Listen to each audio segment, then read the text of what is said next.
महाराज की जय, ज्ञानेश्वर महाराज की जय, तुकाराम महाराज की जय, साईनाथ महाराज की जय, ईश्वर भगवान की जय, छत्रपति शिवाजी महाराज की जय, बोलो रे भाई बसंतर की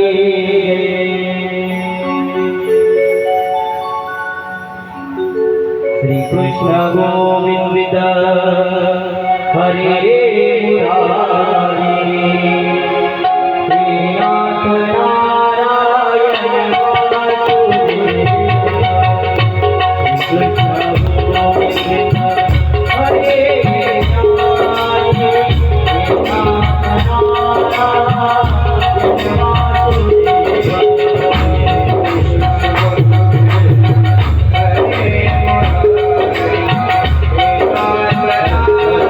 नारायण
अनंत ब्रह्मांड नायक पांडुरंगेश परमात्मा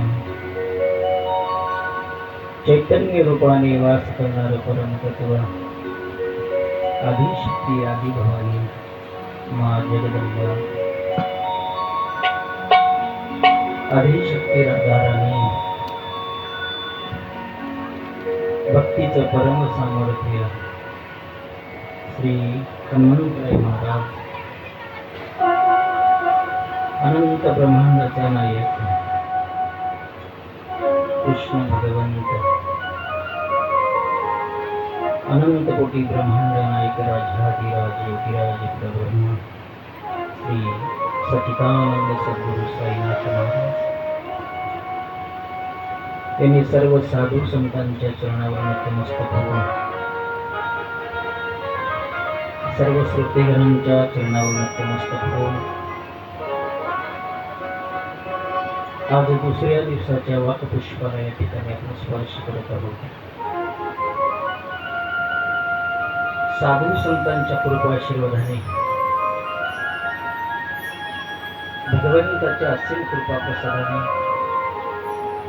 चालत असलेला अखंड हरिनाम सप्ताह त्या माध्यमातून चालत असलेली श्रीमद भागवत महापुराण कृष्णमय कथा या जीवाची व्यथा असणारी घालवणारी कथा आहे. या जीवाला परमगती प्राप्त करून देणारी कथा आहे. त्या कथेचं गोड चिंतन आपण सर्वजण या ठिकाणी त्याचे चिंतन करत आहोत. परमभाग्य असं आहे त्या भगवंताच्या सानिध्यामध्ये ती कथा श्रवण करण्याचं भाग्य तुम्हाला आम्हाला प्राप्त झाले. आणि भगवंताची ती असीम कृपा असली पाहिजे आणि त्या कृपा प्रसादाने कधी कधी भगवंताचीही कृपा असते, कधी कधी संत कृपाही असतं, पण इच्छा कृपा असूच शकत नाही. कृपा तीनही लागतात. एखादं साध्य साधे साधकाच्या जीवनामध्ये साध्यापर्यंत जायचं असेल तर तिन्ही कृपा फार महत्वाची आहे. एक इच्छाशक्ती तुमची फार महत्वाची नाही का? इच्छेची कृपा असेल तर कदाचित संत कृपा नसेल, कदाचित देवाची कृपा नसेल, पण एखाद्या वेळी भगवंताचीही कृपा आहे, पण इच्छाशक्तीची कृपा नाही. एखाद्या वेळी संत कृपा आहे, पण इच्छाशक्तीची कृपा नाही. वाक्य बोलून सगळ्यात प्रबळ आहे ती इच्छाशक्ती, आणि त्या इच्छाशक्तीमुळे आम्ही या ठिकाणी या गोड ग्रंथाचं असणारे चिंतन करणार आहोत. कारण आम्ही कथेचं फक्त महात्म्य बघितलंय. काय कथा महात्म्य म्हणजे ग्रंथाविषयी काय महत्व आहे, नामाविषयी काय महत्व आहे, भगवंताच्या नामामध्ये काय किती शक्ती आहे, त्यामध्ये ताकद किती आहे, काय होतं नामाने. खरं म्हणजे भगवंताच्या गोड अशा ह्या ग्रंथाच्या महतीबद्दल किंवा महात्म्याबद्दल सांगायचे म्हणजे कदाचित आपल्याला 7ही दिवस पूर्ण काय महती असेल. आणि एवढं महान ग्रंथाचं रूपांतर ते आम्हाला 7 दिवसामध्ये ते श्रवण करायचं आहे. विशेष आहे त्याला आम्ही महती बघितली. ही कथा कशी ऐकली पाहिजे, कथा ऐकताना कशी ऐकली पाहिजे, कुठं बसून आम्ही कथा ऐकली पाहिजे. काय आमचं ध्यानस्थ, आम्ही त्या ध्यानावर असणार की रूढ होऊन असणार की कथा ऐकली पाहिजे. त्याच्या अनंत असणाऱ्या गोष्टीचं तारतम्य आम्ही काल बघण्याचा प्रयास केला. काल आम्ही बघितलंय की बाबाने कथा ऐकायची असेल एका स्थानी, कथा ऐकायची असेल एका असेल, कथा ऐकायचीच असेल तर नक्कीच आम्ही यज्ञ मंडपामध्ये कथा ऐकली पाहिजे. त्या कथेची महती काय होतं, मग त्याच्यात काय होतं? त्याच्यात एकच होतं, मनाचा संकल्प सिद्धीला जातो. वाक्य प्रथम म्हटलं, मनामध्ये जो संकल्प आम्ही केलाय तो सिद्धीला जातो, नाही का? पण संकल्पही तसाच असला पाहिजे, नाही का? मनाचा संकल्प गोड असला पाहिजे का, नाही का? सत्य संकल्पाचा दाता नारायण. तुमचा संकल्प जेवढा चांगला असेल तेवढा दाता तो नारायण उभा आहे पाठीशी. संकल्प एखाद्या शेजारीचं वाईट होऊ दे, एखाद्याचा पाय मोडू दे, एखाद्याच काहीतरी होऊ दे, असा संकल्प असेल गेलं ना सगळं. कितीही मोठा तसला संकल्प असेल त्याच्या पाठीशी नारायण नाही. नारायण कोणाच्या पाठीशी? सत्य संकल्पाचा दाता.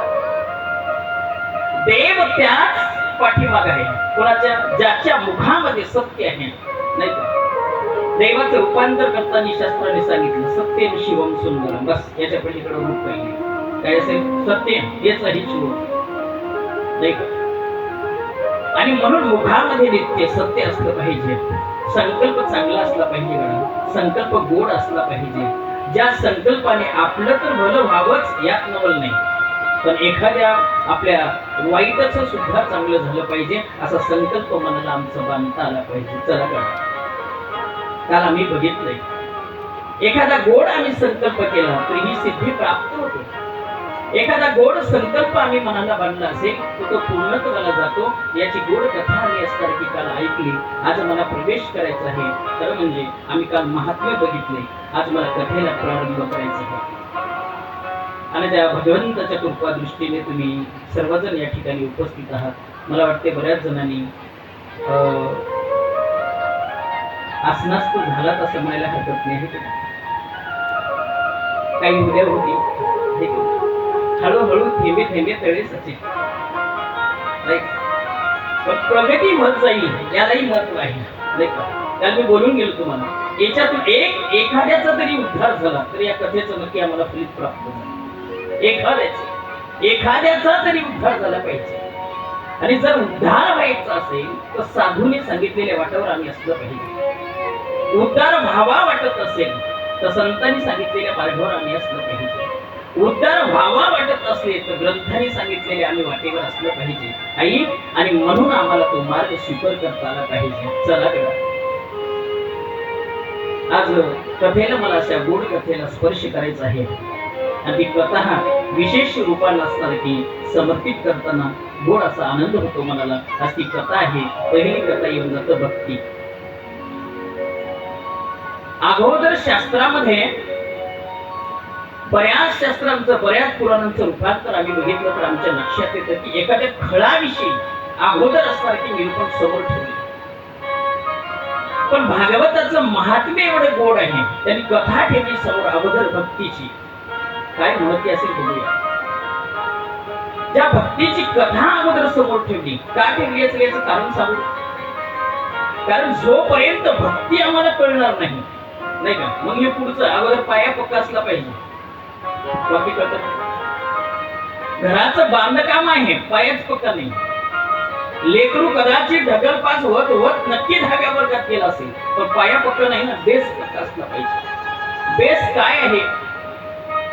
श्रीमद भागवत महापुराण ग्रंथ आम्हाला श्रवण करायचा आहे.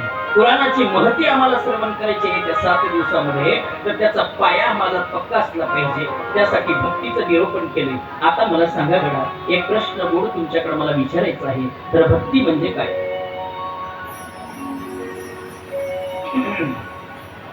कशाला भक्ती म्हणावं?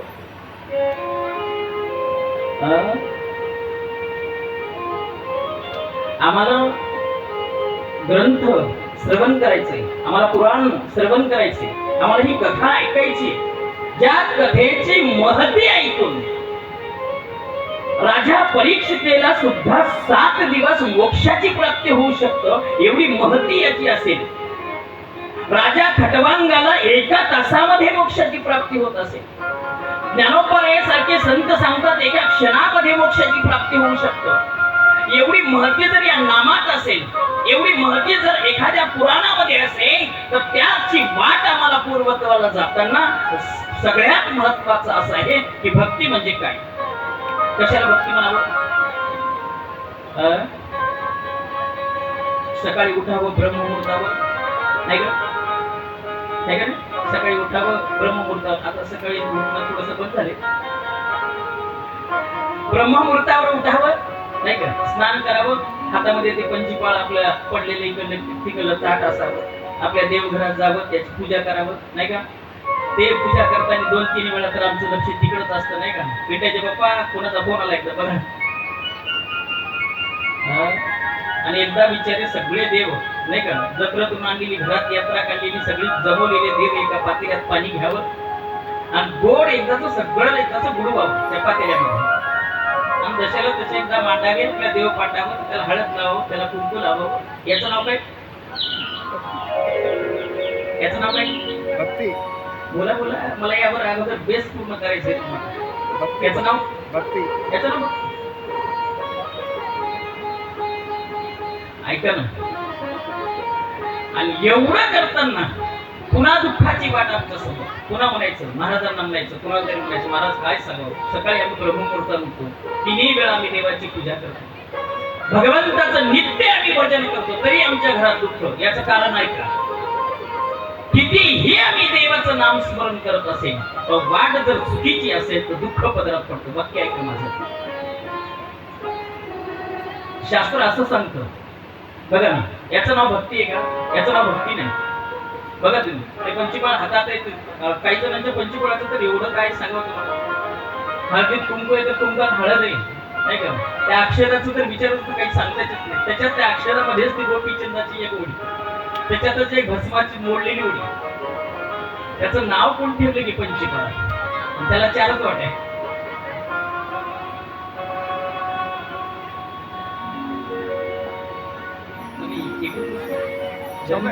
शावकार शावकार इथे इथे इथे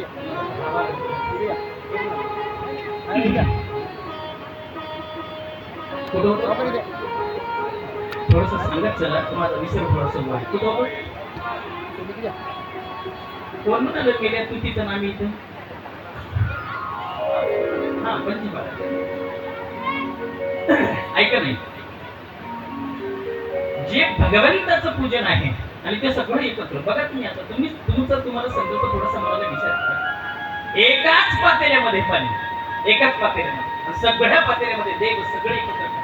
शास्त्र काय सांगतं बघा तुम्ही. घरामध्ये एखादं शिवलिंग असेल, देवपाठात शिवलिंग असतंच, नाही का?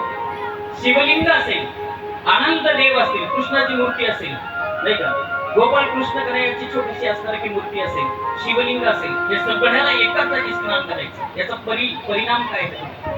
आणि एकदा ते पूजन केलंय, देवाचं पूजनाला घेतलं, एका पातेला सगळे देव कोंबोलेत बिचारे, नाही का? आणि तेवढे देव कोंबोले जे आहे ते कोणाचं हळद लागतं तर कोणाला कुंकू लागतं, त्या 2-3 वेळा असणार की शब्दच पूजन. याही पलीकडं एखाद्या वेळी आमचं पूजन झालं माहिती, एखाद्या वेळी आमचं पूजन पूर्णच व्हायला गेलं, आता देवपाठावर देव मांडले आहे, ते पाणी पातेल्यातलं आपल्याच कारभारीला आवाज ऐकता का हो? हे पाणी नेऊन टाकाय गेलं, ते विचार येतो. पाणी कुठं तुमच्याकडे? पाणी कुठं करते? बोला बोला. हा, ते पाणी नेऊन टाकायचं तुळशीला, आहे की वायू साहित्याला शिवपुराणामध्ये त्याचं गोड वर्णन आहे. ऐका गडा, त्याचं वर्णन असं आहे, सांगू. ज्या घरामध्ये देव धुतलेलं पाणी, देवपाठातलं पाणी, देवाला स्नान घातलेलं पाणी तुळशी वृंदावनाला जर टाकले गेलं, त्या घरात सुखाची प्राप्ती जीवनात कधीच कधीच त्या घरात ते प्राप्त होऊ शकत. चुकूनही देव धुतलेलं पाणी तुळशी वृंदावनाला कधी टाकायचं नाही, त्याला सर्पदोष लागतो. त्या घरामध्ये समाधान कधी प्राप्त होत नाही, त्या घरामध्ये सुखाची प्राप्ती जीवनात कधी होऊ शकत नाही. त्याचं कारण मग कितीही म्हणायचं नाही आम्ही देव धुतलोय, आम्ही एवढे देवाची पूजा केली, आमच्या घरात दुःख का, याचं कारण हे आहे. एक देवाची मूर्ती हातात घ्यावी, मला अगोदर भक्ती सांगायची पुरण यायची. एका पातेल्यामध्ये पाणी न घेता एका हातामध्ये एखादी मूर्त देवाची घ्यावी. नक्की आम्ही गंगेचं स्नान त्याच्यावर घालावं, पण एकाच पातेल्यात सगळ्याला नाही बुडवायचं. आणि बुडवलेलं पाणी, एखादं स्नान घातलेलं पाणी चुकून वजनावलं, तुळशीला कधी हे पाणी घालायचं नाही, त्याला सर्पदोष लागतो. तुम्ही सांगू, छातीवर हात ठेवून कोणी सांगा माझ्या घरचं तुळशी वृंदावनाला पाणी आणि माझ्या घरी सुख आहे, अजिबात नाही. एक वाक्य अलीकडे बोलू, याचं त्याला जमणार, त्याचं याला जमणार, अवस्था अशी निर्माण. ज्या घरामध्ये तुळशी वृंदावनाला पाणी टाकलं जातं त्या घरामध्ये एकमेकाचं कधी जमत नाही, विक्षेप असतो संसारावर. चला पुढे. भक्ती म्हणजे काय असेल, आम्हाला ही तत्व जोपर्यंत कळणार नाही, जे पूजेचं तत्व असेल, ज्या भक्ती रूढवर आम्हाला जायचंय, ज्या पूजा तत्वामध्ये आम्हाला समाविष्ट व्हायचंय ना, हे सगळं आम्हाला श्रवण करायचंय. अगोदर आमचा बेस कशाला भक्ती म्हणावी, कशाला देवपूजा म्हणलं पाहिजे, कशाला देवपूजा म्हणावं. भक्तीची व्याख्या काय आहे, याची व्याख्या म्हणजे भक्ती ब्रह्ममुहूर्तावर उठावं, स्नान करावं, आंघोळ करावी, त्या देवाला स्नान करावं, त्याला हळद कुंकू लावावं, याचं नाव भक्ती अजिबात नाही. याचं नाव भक्ती होऊच शकत नाही. याचं नाव काय होईल बोलू, याचं नाव कर्म होईल. पण या कर्माला जर कदाचित तुमची भावाची जोड असेल तर त्याचं नाव भक्ती. वाक्य कळतं माझं. नित्य कर्म असेल तुमचं करत असताना, पण त्याला जोड जर प्लस भाव असेल तर नक्की त्याचं नाव भक्ती होऊ शकतो. चला पुढे. आणि ती भक्ती करत असताना, त्या भगवंताची पूजन करत असताना त्याचा भाव आमच्या मनामध्ये प्रविष्ट असला पाहिजे. तसा भाव जर आमच्या मनात असेल तर आम्हाला ते प्राप्त झाल्याशिवाय राहत नाही गणा, नाही का. बघा तुम्ही साईनाथांची आरती ऐकताना म्हणा, दयामनी जैसा भाव तया तैसा अनुभव. तुमच्या मनात भाव जसा असेल तसा तुम्हाला अनुभव येणार. चला ना पुढे. आणि मग ते देवाची भक्ती आम्हाला करताना, देवपूजन करत असताना आमच्या होत असलेल्या चुका सगळ्यात महत्वाच्या या अगोदर बाजूला निघलं पाहिजे. काय असलं पाहिजे देवपाठामध्ये, किती मूर्ती देवपाठामध्ये असल्या पाहिजे आमच्या. सांगू, एकापेक्षा दोन तर अजिबात नसाव्या.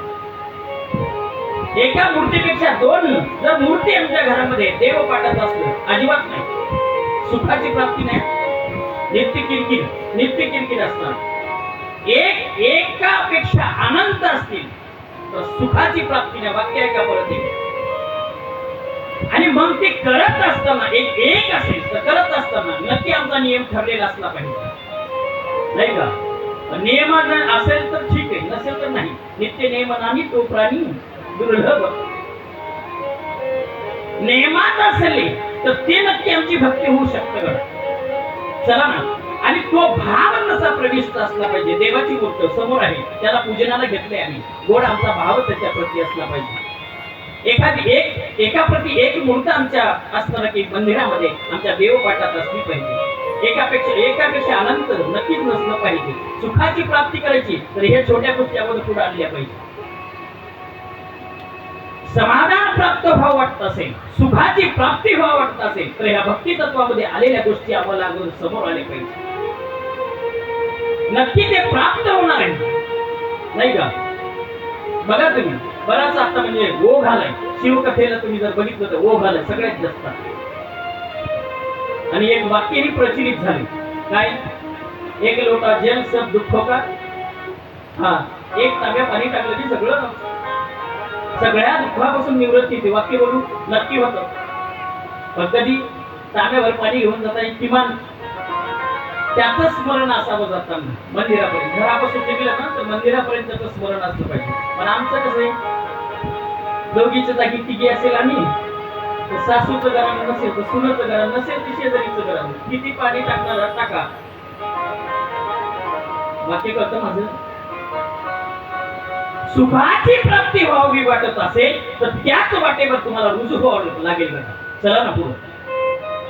आणि ते सुख प्रदान करायचं असेल, काय आहे विशेषता. एका गुरुचरित्राला विचारा, 28व्या अध्यायामध्ये त्याचं गोड वर्णन आहे.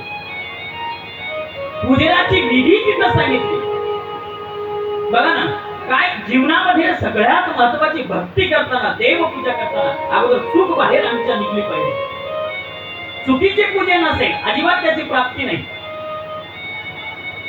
एखाद्या देवाची पूजा करायची असेल, आमच्या अगोदर जर कोणी पूजन करून गेले, कदाचित, आणि आम्हाला पूजन करायला मंदिरामध्ये प्रवेश करायचं, जायची, चुकून सुद्धा असणार की त्या मंदिरातली पूजा आपल्या हातात कधी काढायची नाही. आमचं काय, गेलं ना मंदिरामध्ये सगळी पूजा आधी काढून टाकायची. एकदा पूजा काढली ना तर आम्ही आमचं पूजन करून छान. एकदा विचारानं गुरुची करायला त्याचं गोड वर्णन सांगितलं. तळे, विहिरी, मोडी हे शिवालयाची पूजा तोडी, त्याला काय होतं, त्याला चांडाळ प्राप्त होतं. एखादी पूजा जर आम्ही मोडली देवाच्या चरणाची, मग तुम्ही म्हणसाल महाराज आम्हाला चांडाळ तो नक्की प्राप्त होणार. नक्की ऐका, एखादी देवाची पूजा आम्हाला करायची पूजा, एखादा अभिषेक करायचा आम्हाला, अगोदर केलेला अभिषेक जर काढायचा असेल, हातामध्ये पाणी घ्यावं आणि त्या पाण्यामध्ये दोन तरी असणारे की अक्षता टाकाव्यात आणि समर्पित असणारे की देवाला करावं आणि तेव्हा ती पूजा बोलावी. अन्यथा त्याला चांडाळ तो प्राप्त होते. हे शास्त्र आहे. आणि जोपर्यंत हे शास्त्र आम्ही घेऊन पुढे जाणार नाही, अजिबात नाही, मग कितीही कथा ऐका आणि कितीही कीर्तन ऐका. म्हणून त्याची प्राप्ती व्हावी ना, त्याला भक्ती सूत्रामध्ये आम्हाला जाताना त्याची गोड कथा आम्हाला श्रवण करायची. कशाला भक्ती म्हणावं? मग ज्याला आम्ही भक्ती म्हणून बसलोय ते भक्ती नाही, ते कर्म आहे. रोज देवाचं पूजन हे कर्म आहे, पण त्या कर्माला जर साह्य, त्या कर्माला जर प्लस भाव असेल, ते भक्ती होऊ शकतं का? याही पुढं ज्ञानोपरायला साधकांनी विचारलं असेल कदाचित, माऊली आम्हाला सांगा भक्ती म्हणजे काय, कशाला भक्ती म्हणावं? एवढी सोपी भक्ती सांगितली संतांनी, एवढी सोपी भक्ती सांगितली साधूंनी. सांगू, भाव एवढा गोड सांगितलाय साधूंनी, भाव संतांनी एवढा गोड सांगितला. भक्तीची व्याख्या करताना एवढी सोपी सांगितली. बाबा रे, भक्ती तर एवढी सोपी आहे नाही का, भक्ती मार्ग बहु सोपा, भक्तीचा मार्गच एवढा सोपा सांगितला. जाता येतो हो तुम्हाला. वाक्य बोलू, ज्ञान मार्गाने कदाचित तुम्हाला देवाकडे जावं लागेल,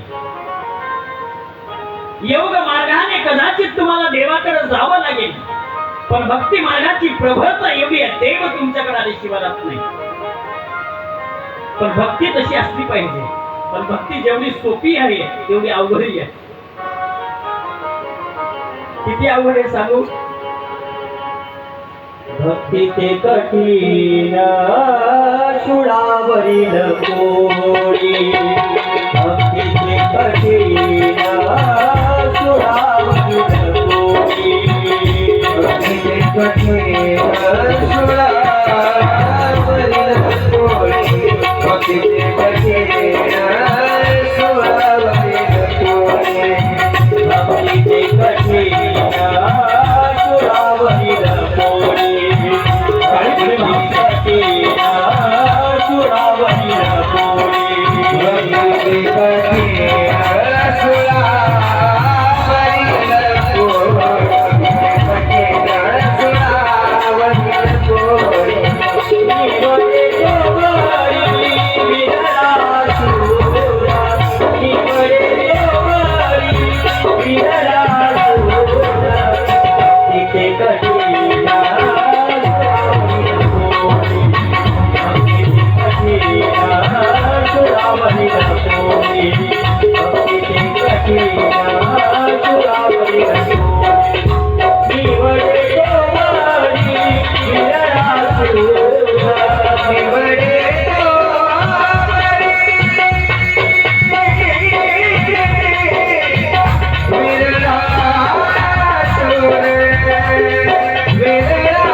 जेते पाही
कृष्ण भगवान की जय जय जय श्री राधेश्याम.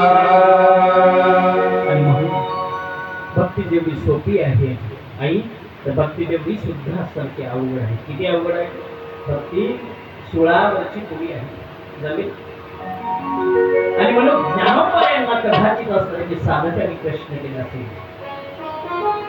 कारण ज्ञाना सांगा मला भक्ती म्हणजे काय, कशाला भक्ती म्हणावी. भक्तीचा मार्गही सोपा सांगितला, भक्तीचा मार्ग सुद्धा अवघड सांगितला, पण भक्ती म्हणजे काय हे विशेष आहे. कशाला भक्ती म्हणावं? ज्ञानोपायाला विचारा अवघड. आपण ज्ञानोपायाने गोड त्याचं वर्णन केलंय. भक्ती म्हणजे काय, कशाला भक्ती म्हणलंय ऐकायचंय? ऐका ना. जे जे भेटी भूत ते ते मानिजे भगवंत. एका वाक्यामध्ये भक्तीची व्याख्या ज्ञानोपायांनी केली. जर जे जे भेटे भूत ते ते मानिजे भगवंत, नाही का? सकळामध्ये असणार की आम्हाला देव दिसला पाहिजे, याचं नाव भक्ती आहे. काय सोपी भक्ती बघा. जमतं ना? सगळ्याच मध्ये आम्हाला भगवंत दिसला पाहिजे, चराचरामध्ये आम्हाला देव दिसला पाहिजे, व्यापक दृष्टी तो आम्हाला सर्व ठिकाणी दिसला पाहिजे, त्याचं नाव भक्ती आहे. सोपी आहे का गोड? कशी अवघड आहे? जमत नाही? कोण कोण झोपले हातमध्ये करा बरं. नाही, विशेष आहे आपल्याला कोणी झोपत नाही. चराचरामध्ये सगळ्या भूतांच्या ठाई, जीवांच्या ठाई, नाही का, देवत्व दिसतं गडा, त्याचं नाव भक्ती आहे. नाही का? जे जे भेटे भूत ते ते मानिजे भगवंत. सगळ्या ठिकाणी देव मानता आला पाहिजे.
माणूस केलं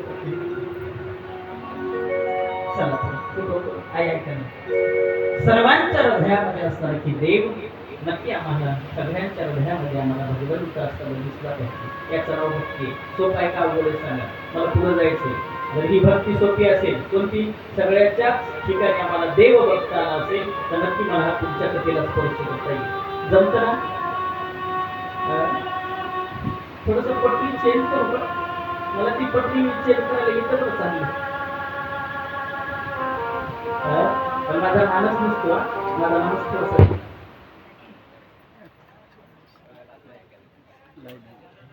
जे जे भेटे भूत ते माही जे भगवंत. ऐका एक सुखाची व्याख्या सांगतो आणि पुढे जाऊया. जर समाधान प्राप्त व्हावं वाटत असेल सुख प्राप्त व्हावं वाटत असेल भक्ती तत्वावर असणार की आरूढ व्हायचं असेल तर सर्वांच्या ठिकाणी आम्हाला असणार की काय देवत्व आम्हाला दिसलं पाहिजे. गडा आम्हाला सर्वांच्या ठिकाणी राम दिसला पाहिजे. सर्वांच्या ठिकाणी असले की देवाची आम्हाला असणार की प्रकृती दिसली पाहिजे. त्याचं नाव भक्ती आहे. चला नाही का?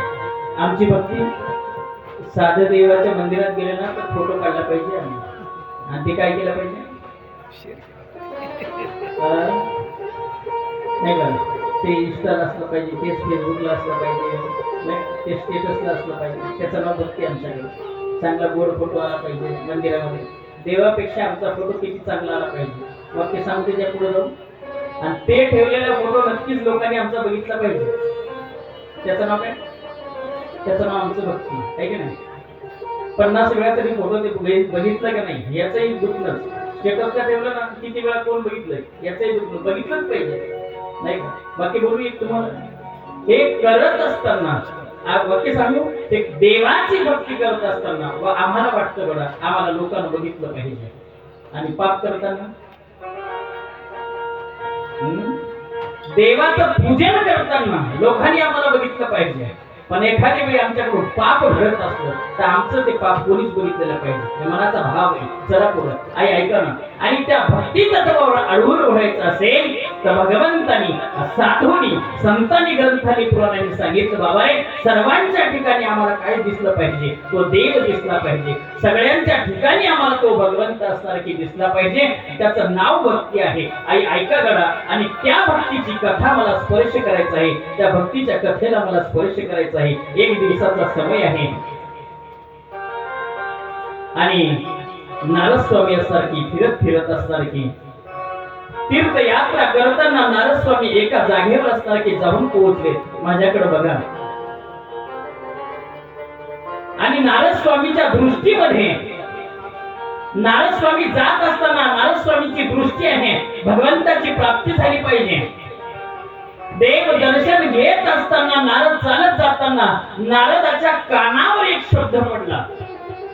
कोणीतरी एक दुःखी स्थितीमध्ये कोणीतरी एका दुःखामध्ये कोणीतरी एका विरहामध्ये असणार की दुःख अवस्थेमध्ये कोणीतरी पडलेलं आहे आणि रुदन करतो रडत आहे. हे नारदाच्या कानावर शब्द ऐकायला आले. बाकी बोलू एखादी स्त्री रडत आहे. एखाद्या स्त्रीच्या मनामध्ये दुःख आहे हे लक्षात आलं आणि नारदांनी असणार की बघितलं स्त्री नवतारुण्यामध्ये आहे आणि त्या स्त्रीकडे जाऊन असणार की नारदाने विचारणा केली. ऐका मला बेस पूर्ण करायचं. नारदांनी विचारलं त्या स्त्रीला बाई गा तुझं नाव काय आहे? तिनं गोड दिलेलं उत्तर ऐका फार महत्वाचं. तिनं नाव सांगितलं माझं नाव भक्ती. बरं तुझं नाव भक्ती असेल पण तू रुदन का करतेस का रडतेस? वाक्य बोलू. जर भक्तीच्या डोळ्यामध्ये पाणी असेल तर तुमची आमची अवस्था काय असेल? ज्या भक्तीच्या मार्गाने देवाची प्राप्ती करून घेता येतं ज्या भक्तीच्या मार्गाने नक्कीच आम्हाला मोक्षाची प्राप्ती करता येतो ज्या भक्तीच्या मार्गाने असणार की आम्हाला जीव शिवत्वापर्यंत नेता येतो ती भक्ती जर दुःखी असेल ती भक्ती जर दुःखी असेल असहाय्य असेल काय तत्व आम्हाला प्राप्त होणार आहे? वाक्य बोलू काहीही आमच्या पदरात पडणार नाही. मग यासाठी काय झालं पाहिजे? ऐका ना. नारदांनी गोड विचारलं बाई का काय नाव तुझं? माझं नाव भक्ती. का रुदन करतेस? आणि जे दोन बाजूला तुझ्या बसलेले काय नाव त्यांचे? तिने गोड उत्तर दिलं. सांगू महाराज भक्ती आहे आणि माझ्या बाजूला जे दोन बसलेत ते माझे मुलं आहेत आणि दोन्हीही मुलं असणारे की वृद्ध अवस्थेमध्ये आहेत. थोडस पुढे जाऊन बोलतो म्हणजे लक्षात येईल. आई तारुण्य अवस्थेमध्ये आहे आणि लेकर म्हातारी झाले. कळतं तुम्हाला? कारण कलियुगाचा असाह्य निरूपण असं आहे. कलियुगाची अवस्थाच अशी आहे. कलियुगाची नक्की अवस्था अशी आहे की इथं सगळं जमतं माणसाला. देखाव्यापुरती सगळ्याला भक्ती जमतं पण हृदयापासून कोणाला भक्ती चालत नाही. आई त्या भक्तीनं सांगितले हे दोन माझे मुलं आहेत. एकाचं नाव आहे ज्ञान, एकाचं नाव आहे वैराग्य. दोन्हीही मुलं माझे वृद्ध झाले, माता पण आले यांना आणि मी नवतरुण आहे. थोडस जवळ येऊन बोलतो. भक्ती सर्वांनाच करावं वाटतं, सगळ्यांना भक्ती प्रिय आहे नाही का? देवदेव सगळ्यांना करावं वाटतं, तीर्थयात्रा सगळ्यांना करावं वाटतं. आणि एखाद्याला जर विचारलं बाबा रे देवदेव करताना, तीर्थयात्रा करताना, भक्ती करताना ज्ञानाचीही त्याला जोड असली पाहिजे. ज्ञान नकोच वाटतं माणसाला. सांगू? कारण ज्ञानाचाही भावत्व रूप जर बघितलं तर माणूस त्या ज्ञानापर्यंत जाण्याचा प्रयास करत नाही. नको फुकट भेटलं पाहिजेच नाही का? देह हरिम पलंगावरी काहीच कष्ट करता लागले नाही पाहिजे, सगळं मिळालं पाहिजे. ऐकतं मिळत नसतं. काही मिळवण्यासाठी सहाय्यता नक्की आम्हाला करावी लागणार आहे. काही घेण्यासाठी आम्हाला नक्की कष्ट करावे लागणार आहे. कशाची प्राप्ती करताना आम्हाला नक्की त्या रस्त्यासारखी वाटेवर उभं होता आलं पाहिजे आणि करावं लागतं बघा. आई ऐका ना, म्हणून असणार की ते दोन्हीही कोण ज्ञानही म्हातारं झालं आणि वैराग्य म्हातारं झालं. ते कधी झाले? ते कधी झाले? ते कलियुगात झाले. भक्ती सगळ्यांना करावं वाटतं नाही का? देव सगळ्यांना करावं वाटतो पण ज्ञानापासून भक्ती दूर ठेवली. वाक्य म्हणून वैराग्यापासून सुद्धा भक्ती दूर ठेवली गेली. म्हणून दोघही असणार की म्हातारे आहे. आई रडायला लागली बघा. भक्तीच्या डोळ्यातलं पाणी बघितलं. बाई ग ही अवस्था का झाली? तर तिने दोन उत्तर सांगितलं. ही अवस्था असणार की कलियुगामध्ये झाली बघा. कारण कलियुगाचं काळमानच असं आहे. इथं सगळ्यांना भक्ती करावं वाटतं, इथं देवपूजा सगळ्यांना करावं वाटतं नाही का? पण इथं करत असलेली देवपूजा हृदयापासून नाही. इथं करत असलेलं देवपूजा हृदयापासून नाही. इथं देखावा आहे बघा. या सांगू फक्त आणि फक्त देखाव्याने केलेली भक्ती त्याने देव कधी प्राप्त होणार नाही. त्यानं नक्की देवाची कधी प्राप्ती होणार नाही. मग काय करता केल्यानंतर देवाची प्राप्ती असेल? अगोदर त्या ज्ञानाला वृद्ध अवस्थेतून काढलं पाहिजे. कारण ज्ञानाला जोपर्यंत असणार की वृद्ध अवस्थेतून आम्ही काढणार नाही तोपर्यंत नाही. पण ज्ञानही असं आहे, ज्ञानही अशी अवस्था आहे बघा तुम्ही. ज्ञान अशी अवस्था आहे, ज्ञान असल्याशिवाय भक्ती तत्व कदाचित कळणार नाही नाही का? पण ज्ञानही असं आहे बघा तुम्ही. ज्ञानाची तत्परता जर आम्ही बघितली तर आमच्या लक्षात येतं काय ज्ञान झालं एकदा बघा तुम्ही. ज्ञानाला जर जवळ घेतलं तुम्ही तर अगोदर तुमच्या मनामध्ये काम क्रोध लोभ मद मत्सर धम्म अहंकार हे सगळे अगोदर तुमच्या घरात नक्की प्रवेश करतील. हे ज्ञानाच्या सोबत जोड लागली म्हणून समजायची बघा ना तुम्ही. ज्ञान झालं की हे सोबतच आलं. आणि म्हणून ते ज्ञान सुद्धा कधी कधी आम्हाला भक्तीसाठी बाधक ठरतं बघा. आणि कलियुगामध्ये नक्की ते असणार की बाधक ठरत चालले. आणि म्हणून ते कलियुगाच्या अस्थायामध्ये ते ज्ञान सुद्धा वृद्ध अवस्थेला प्राप्त झाले, मात्र ज्ञान झाले. आई आणि वैराग्याची अवस्था सुद्धा तशीच प्राप्ती झाली. कुणाला वैराग्य हवं आहे वाटतं? कुणाला ज्या भक्ती तत्वावर रूढ व्हायचं आहे त्या वैराग्याबद्दल कुणालाही नको. आमचं वैराग्य किती कथेत बसलो ना तर एवढंच म्हणेल आम्ही काय आजपासून काहीतरी खाणार नाही. एखादं म्हणेल गडा छोटा सोडून देईल, चुन्याची डबी सोडून देईल, पान सोडून देईल आणि दुसऱ्या दिवशी चहा पिल्याने जसेला तसं काय करावं मला सवयच नाही. 1-2 तासाचं वैराग्य आमच्या जवळ आहे नाही. आणि घरी गेले ना जसेला तसं विचार. अवस्था अशी आहे जोपर्यंत परिपक्व प्राप्त होणार नाही, तोपर्यंत त्याची प्राप्ती नाही. हा? आणि त्याची प्राप्ती करायची असेल तर ज्ञानही सोबत घेतलं पाहिजे. त्याची प्राप्ती करायची असेल तर हे वैराग्य दोघंही असणार की काय झालं पाहिजे, या दोघांची अवस्था अशी झाली पाहिजे, जे ज्ञानही आहे, जे वैराग्य आहे, या दोघांची अवस्था तारुण्यापर्यंत आली पाहिजे. या दोघांची अवस्था तारुण्यापर्यंत आली पाहिजे. तर नारद स्वामीला त्या भक्तीने विचारलं, देवा साधू शिवाय मला हा मार्ग कोण सांगू शकणार आहे? आता तुम्हीच सांगा, या ज्ञानाला, या वैराग्याला नक्कीच असणार की आम्ही ज्ञान आणि वैराग्याला तारुण्यापर्यंत नेण्यासाठी काय केलं पाहिजे. त्याचं गोस्वामी असणार की रामचरित्र मानसात त्याचं वर्णन करतात. हो विनु सत्संग विवेक न होई, राम कृपा बिन सुलभ न सोई. सिया राम जय जय राम, सिया राम जय जय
भक्तीची वाट विचारताना असलं की एखाद्या साधूला विचारली पाहिजे, एखाद्या संताला ही वाट विचारली पाहिजे. कोणाला काही विचारत जायचं नाही. वाक्य करताना जीवाचं दुःख नक्की हलकं व्हावं वाटत असेल, नक्की आम्ही असणार की एखाद्या साधूला ती वाट विचारली पाहिजे, नाही का? एखाद्या वेळी जीवाचं संकट आमच्या दूर व्हावं वाटत असेल, एखाद्या संतांना आम्ही ती वाट विचारली पाहिजे. कोणालाही वाट विचारू नये.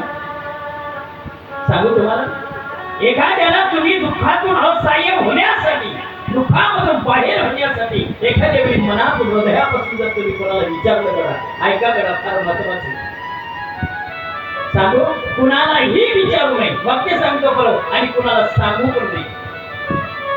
बघा तुम्ही, एखाद्या वेळी तुमचं दुःख लोक, नक्की तुमचं दुःख लोक नक्की रडून तुमचं दुःख ऐकतील, आणि तेच तुम्ही सांगितलेलं दुःख दुसऱ्याला जाऊन हसून सांगतील. हे लक्ष करून ऐका. म्हणून आपलं झालेलं दुःख कधी कोणाला सांगायचं नाही. आणि सांगायचं असेल तर ते दुःख नक्की आम्ही एखाद्या साधूला सांगितलं पाहिजे. सांगायचं असेल तर माझ्या भगवंताला सांगितलं पाहिजे. सांगायचं असेल तर आमच्या एखाद्या साधूला, आमच्या संताला सांगितलं पाहिजे. आई ऐका ना, झालेलं दुःख असणार की भक्तीनं, झालेलं दुःख भक्तीनं. नारदांना विचारलं, नारद स्वामींना विचारलं, साधो सांगा ना, आता हे जे माझे मुलं आहेत, हे जे दुःख अवस्थेमध्ये आहेत, यांना असणार की नक्की तारुण्य अवस्था प्राप्त करण्यासाठी काय केलं पाहिजे? नारदांनी गोड उत्तर दिले. नारदांनी सांगितलं, बाई ग, यांना तारुण्य प्राप्त व्हावं वाटत असेल, आणि तेही कलियुगाच्या काळामध्ये. काय विशेष आहे? ज्या कलियुगाच्या काळामध्ये सगळं अभद्र आहे, नाही का? सगळं उलट वागणं आहे, अभद्र अवस्था प्राप्त आहे.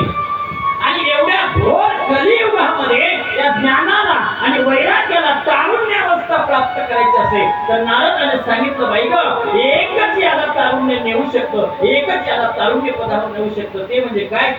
सत्संग. याला तारुण्य पदावर न्यायचं असेल तर त्याला एकच वाट आहे, तो म्हणजे सत्संग असला पाहिजे. नाही, बिनु सत्संग विवेक न होई. सत्संगाशिवाय विवेकाची प्राप्ती होऊ शकत नाही. रामचरित्र मानसामध्ये गोस्वामीने सांगितलंय, बिनु सत्संगे विवेक न होई, राम कृपा विना सुलभ न नसेल, देवाची कृपा नसेल तर ते शक्यच नाही. आणि देवाची कृपा व्हावी वाटत असेल तर त्याला सत्संगाची जोड लावली पाहिजे. वाक्य करता माझं. आणि जोपर्यंत संत संघाची जोड नसेल तर अर्थ नाही. मग कुणाला विचारलं पाहिजे? आई ऐका ना, दुःखी झालेल्या खिन्न पडलेले असणारे भक्तीने मार्ग विचारला सांगू, तो मार्ग कुणाला विचारावा? एकदाचा माझ्या साधूला विचारावा. तो मार्ग कुणाला विचारावा? एकदाचा देवाला विचारावा. ऐकताय? जगद्गुरु तुकोपर्यंत सिद्ध असणार की भक्तीचा मार्ग एका साधूला विचारला. सांगा ना, हनुमंतरायानं सुद्धा विचारलं हनुमंतरायांना काय? आय भक्तियाच्या वाटा, आय भक्तियाच्या वाटा,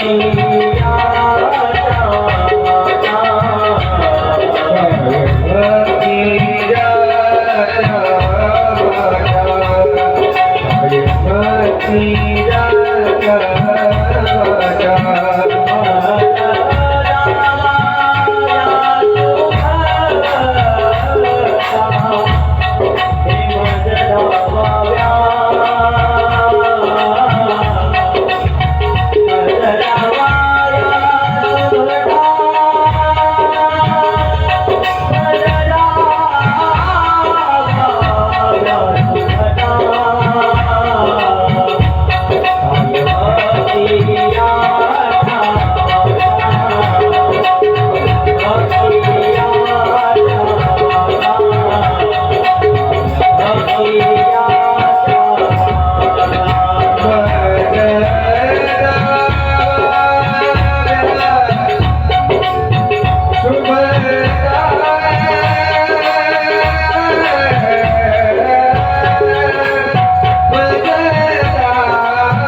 भक्तीची वाट असल्याने विचारली मला सांगायचं आहे.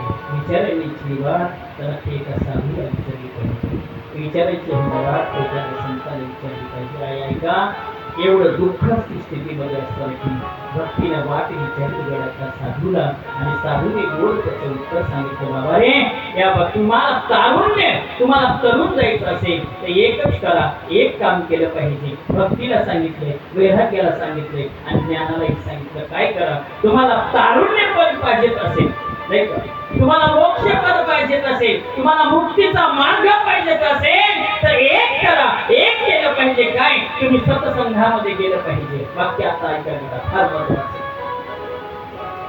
म्हणून सत्संगामध्ये आल्याशिवाय विवेकाची प्राप्ती होऊ शकत नाही. काय होतं सत्संगात? म्हणून आम्ही सर्वत्र एकत्र जमा झालो करणार. आई ऐका, आणि तेवढ्यामध्ये साधूला सांगितलं, बाबा रे याचा हात तुम्ही पकडला पाहिजे. वाक्य सांगतो ऐका. साधूने असं की एका हातामध्ये वैराग्याला घेतलंय, एका हातामध्ये ज्ञानाला घेतलंय आणि भक्ती पाठीमागे चालत आली. आई ऐका, आणि तेवढ्यामध्ये तिघांना घेऊन असणार की साधू एका असणार की भगवंताच्या रूपांतरामध्ये त्या साधूच्या संगतीमध्ये हे तिघही जण असणार की एका सत्संगामध्ये त्यांनी प्रवेश केला आणि विचारलं सुखजी महाराजांना विचारलं, महाराज सांगा ना, आम्ही याला बसवलं कुठं पाहिजे?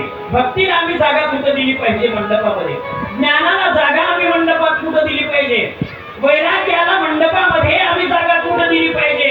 एवढ्यामध्ये सुखजी महाराजांना सांगितलं, बाबा रे यांना एवढंच करा, यांना जागा द्यायची असेल तर श्रोत्यांच्या असणार की हृदयस्थानामध्ये यांना जागा द्या. आई ऐका, प्रत्येक श्रोत्यांच्या हृदयामध्ये असणार की जागा दिली, पण केव्हा दिली? विनु सत्संग विवेक न होई. जो सत्संगामध्ये असणार की येतो त्याच्या हृदयामध्ये तुम्ही जागा दिली पाहिजे. ज्याने सत्संगामध्ये प्रवेश केला, ज्याने सत्संगामध्ये असणार की येऊन बसले, ऐकताय, ज्याने कथेला असणार की आपली उपस्थिती असणार की लावली करा, त्यांच्या नक्कीच हृदयामध्ये असणार की विराजमान ज्ञानानेही विराजमान झालं पाहिजे. त्यांच्या हृदयामध्ये नक्की असणार की वैराग्याने सुद्धा विराजमान झालं पाहिजे.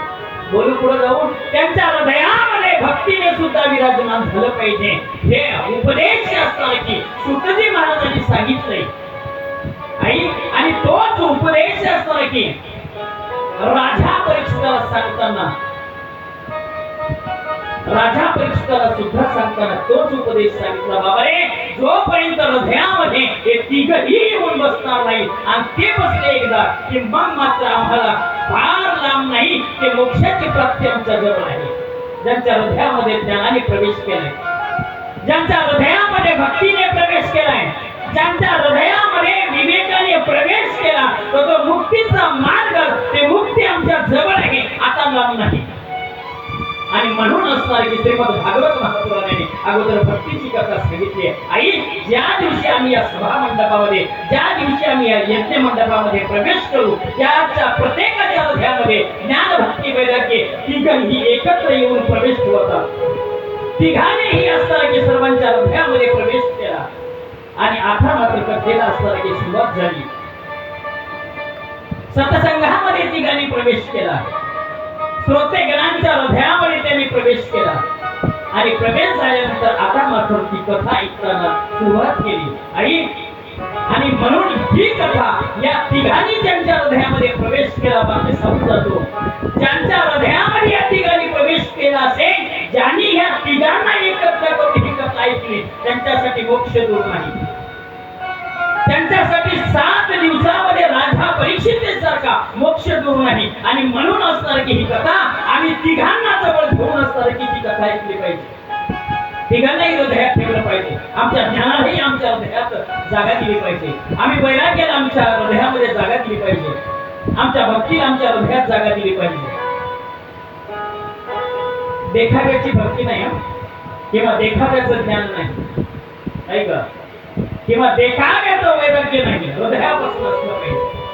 आणि जर हृदयापासून असेल तर त्याला नक्की यावं लागतं.